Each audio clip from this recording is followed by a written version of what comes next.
मनाचे श्लोक क्रमांक 93. जगी पाहता देव हा अन्नदाता, तया लागली तत्वता सार चिंता.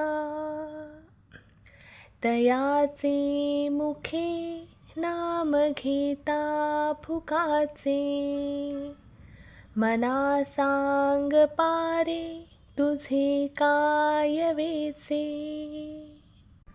या श्लोकात समर्थ म्हणतात, जगी पाहता देव हा अन्नदाता, तया लागली तत्वता सार चिंता.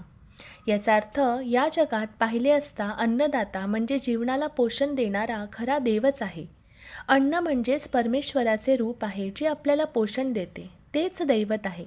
म्हणूनच अन्न हे पूर्ण ब्रह्म असं वेदात सांगितले आहे. जो या अन्नरूपी देवाच्या तत्वाचा विचार करतो, त्याला या जगाचे गूढ समजते. त्याला सार म्हणजे खरा तत्वार्थ कळतो. म्हणजे देव केवळ मंदिरात मूर्तीमध्ये नसून तो सर्वत्र आहे व त्याला सर्वांची काळजी आहे. तयाचे मुखी नाम घेता फुकाचे, मना सांग पारे तुझे काय वेचे. याचा अर्थ, जो देवाचे खरे तत्व न समजता केवळ त्याचे नाव घेतो, त्याचे नामस्मरण निरर्थक म्हणजे फुकाचे ठरते. कारण केवळ शब्दाने नव्हे तर भावना, जाण आणि कृतीने देवाची उपासना व्हावी लागते.